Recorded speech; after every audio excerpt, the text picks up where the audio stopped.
Okay. So hello, I'm Märt. In the great tradition of EVR, whenever we go to some conference related to XR, we talk about it, give a little reportage, as they say.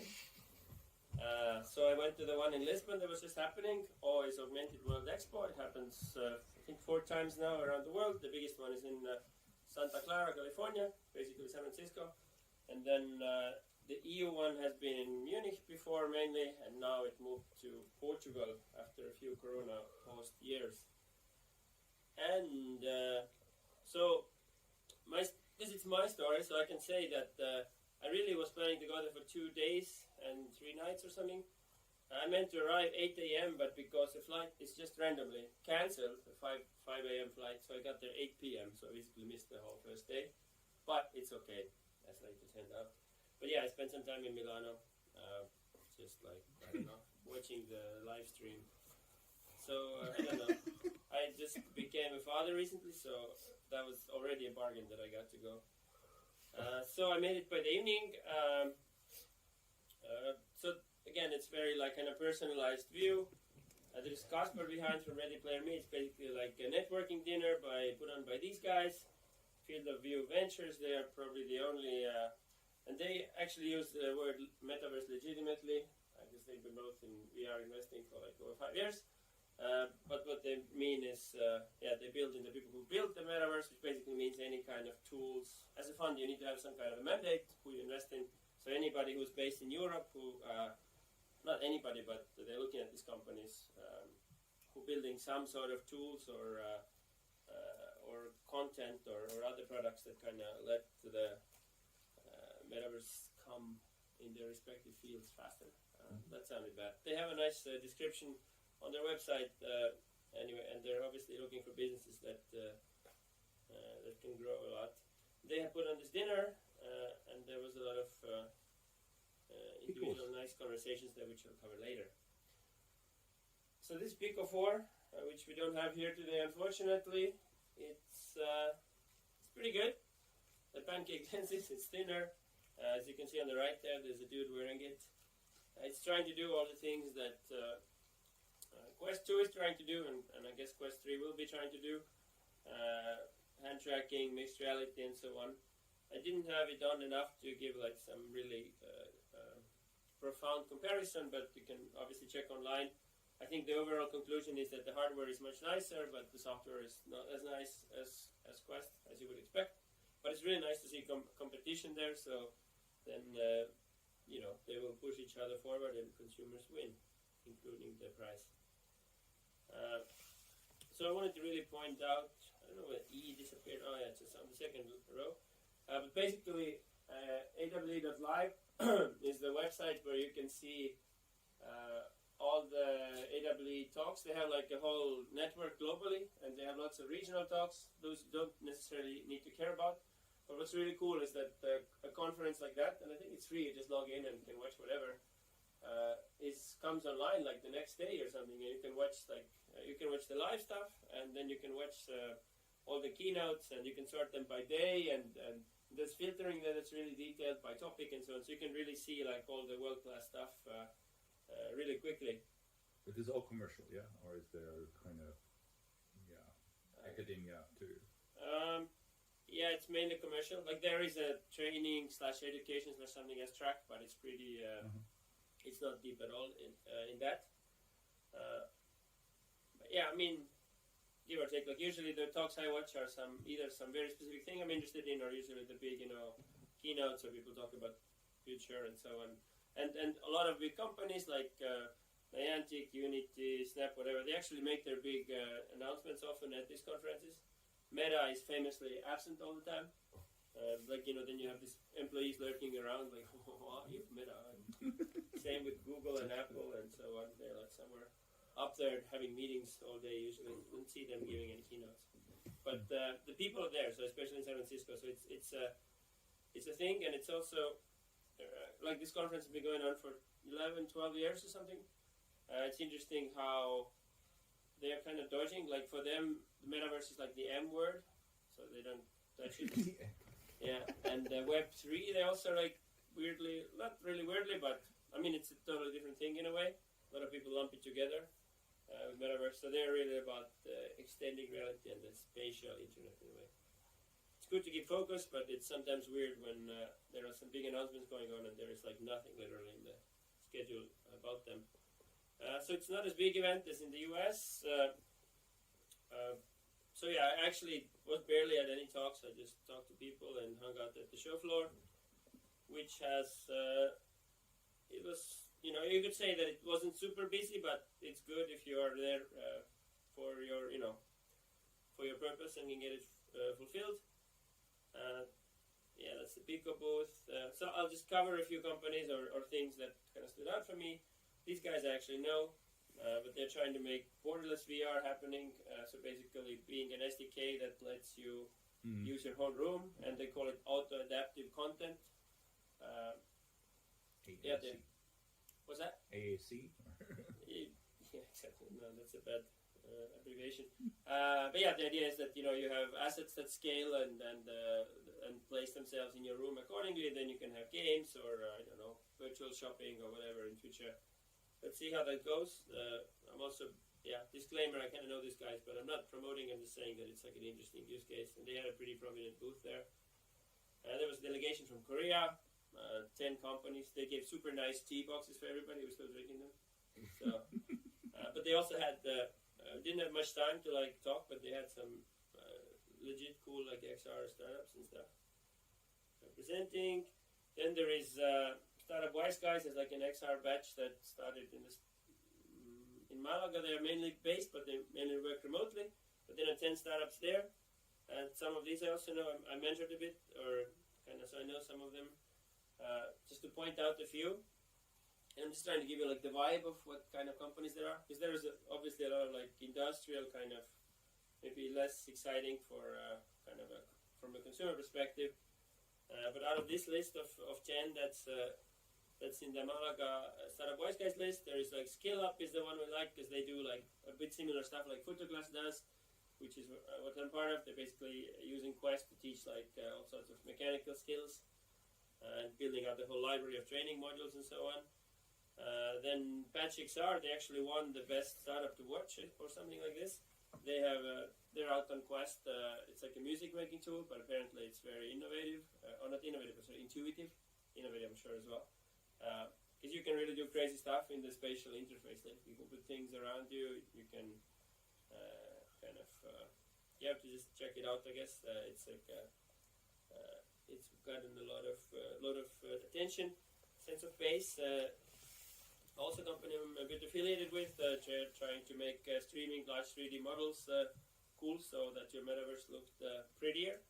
Because as you know, like Decentraland and so on, you buy this fancy ass boat, but it's not really that cool looking. It just costs a lot of money. So trying to make the looks catch up. And Virtual Beings, last one. So they're actually 10 years or whatever of research, but they basically, the idea is that you have like this drop-in AI. So they're working with animals. So you take like a dog or a bird or something, and you just dump it into your scene, and it starts doing like bird things or dog things, like supernaturally. Apparently, it's really, really complicated. I had no idea. They have some demo where you put a finger out and the bird comes in. It's super cute. And it takes years of research, apparently. Like the BOGO app or so. One of the Quest user apps where you have this futuristic dog, alien dog. I mean, I think Valve had some too, right? Yeah. But it's actually interesting because you talked before about this Theaticus and Humans project, and it's like I think a huge field at some point, and you'll have this maybe interoperable, I don't know, these like, you know, entities that have all their intelligence contained in them. You can just drop them into Unreal, Unity, different scenes, and like populate your super boring virtual world. Because like somebody said, like, what the F you do in this metaverse? There's nothing to do. It's just other people and some crappy 3D art, you know. But you have cool dogs. You better. I would like to see the birds. That sounds cool. Yeah, you can Virtual Beings. You can just Google them. So these are all the companies in excuse me, EVR list, members list, and these were present. So I'll show you now a couple of quotes I asked this morning. Here's Marty's. He had even a booth, and he was saying that Alpha AR they're coming out with the platform. I think most people don't know what they're really doing, and I don't know if I can even explain it super well. But basically, they're making they're getting the content based on images into like 3D form and into it's a retail e-commerce basically tool. So Farfetch, as you know, is a pretty big one, and they are really trying to, not even trying to, I think they have legit cooperation with some of the big retailers online to get their products automated so that they can be shown in 3D. And it's cool to see that for him it was actually a success. So met a lot of people and who are relevant, and they have a platform coming out soon, maybe end of this year or maybe early next year. Yeah, and he also mentioned how it was cool to see like there was like 4 Estonians coming down the hall at one point together. So and Mobile App. So Alan was also there. He basically, I put his quote there, but his point was that, which I think is quite true, that for many years you've seen there's a lot of AR companies out there, but they all kind of banking on some version of the future that will come true. And it's not like they're swimming in money or having this like crazy realization yet. So everybody's kind of aiming for that future when things will align better. We'll have Apple AR glasses or whatever. And it's true that there is no like crazy next generation AR glasses that have come out. So I think there's probably now that also the economy is winding down, the investments are going to be a bit sparse. So they did the reality maker, so this stuff with yeah, they have reality maker. Sorry, I didn't put any promotional stuff here, but yeah, Mobile have a reality maker. You can create the AR experiences using it. Alright, here's an evening picture. Startup Wise Guys had a little pitching event for their 10 companies. There is also, just other random snippets. One girl was doing like a actually I'm doing a bad job describing. So lots of in-depth conversations about how to do like fashion, how to do like there's a couple back there who is doing like kind of I don't know how to call it. They were really popular with it at festivals. It's kind of like, it's not porn, but it's like a sensual experience for couples. So if you like want get some hotness into it, one of them is in a headset and the other one sees some kind of experience, and then at the right moment you have like a guide on iPad and you can make him smell something or her or whatever. Like it kind of all aligns up, and so it gives you like this sensual experience. So things like that are also being worked on, but I don't see that going super mainstream. But it's like good to know. And Meta would probably not release it, so just saying it's too much. European, it's like a European thing, I think, to think about this sensual stuff. You see how many Bolt scooters there are in Lisbon? Lots. Others too, of course. This is just pretty random nightlife photos. Also met the German guys there that we organized this XR Ocean Hackathon, which I think is actually this weekend. So this is still, they're doing it. I'm actually giving a little talk there because it's education themed. And then it. Please follow us if you haven't yet, or aren't yet. Facebook, Insta, LinkedIn. Any questions? So you did hang out with Pico quite a bit. So is there something for commercial entities like you that makes it easier to get the platform out on Pico for then rolling out They are sending, educational Photoglass will get dev kits in December or so. So they have, their dev kits are totally different than their consumer version, so you can't really develop anything on the consumer version, as opposed to... I read something about this enterprise, which the enterprise kit costs just 900 euros, and it's like has the same capabilities as the Quest Pro, if I saw them correctly. Yeah, Pro wasn't out then yet, so I couldn't like super grill them on it. But so they want to give you or you get from them also a developer, also a professional kit, not the consumer. I think we will, yeah. But I mean, it's a bit like if you do stuff with schools, I was explaining before, then you probably don't want to, like they're not going to buy enterprise version most likely. So how does the future in the education market look like? What is the impression? It looks, for us, it looks going consumer for now. We'll see. As a school, you can still buy it. So. But any questions more related to this stuff? We'll have a good chat afterwards. Okay, sorry. fine. This is also super interesting. Yeah. We can talk about what you're doing as well. Me? You mean in general? I mean, There? I would totally like to hear your discussion about education tech and VR and what the class is doing as well. Okay, we can do that over lunch. But we can do it later. Yeah, I think. But anything more about Lisbon AWE? It seemed to be very AR focused. Is it kind of the AWE thing that it's not so much about VR or? I think you're right in a sense that it is augmented world expo. Like they still have VR stuff, but it's not like. I mean, usually with like VR conferences and stuff, there's augmented reality stuff as well. Yeah. But that would be like you didn't see much VR stuff going on in there. I think I did. I just maybe didn't have photos. Like the one that there are some like they had August these awards. One was like this Vitruvian diving thing. So you're like on this, like pilots are put on this Vitruvian thingy where you go 360 degrees and then you're like underwater in your head or something. That's VR. Like there's a bunch of stuff, but yeah, I can't give you like I don't have the data to give the exact. There was some VR, yeah, for sure. Was there other industrial stuff there? Kind of. Yeah. I'm dabbling in the still operation and remote operation field. Yeah. There's lots of that stuff. I mean, yeah, I don't. Because I've seen, like, I've been to a bunch of these conferences. So I've seen like all these Vuzixes and stuff for like 5 years. So I kind of don't bother to record it. But yeah, there's a lot of practical applications for you see.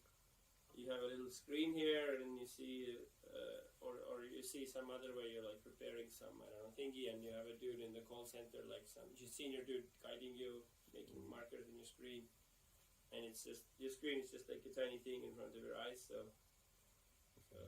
it's not fully immersive anything, but it helps you get the job done. So yeah, that's a real thing, been going for a long time. Is Wave XR still a thing?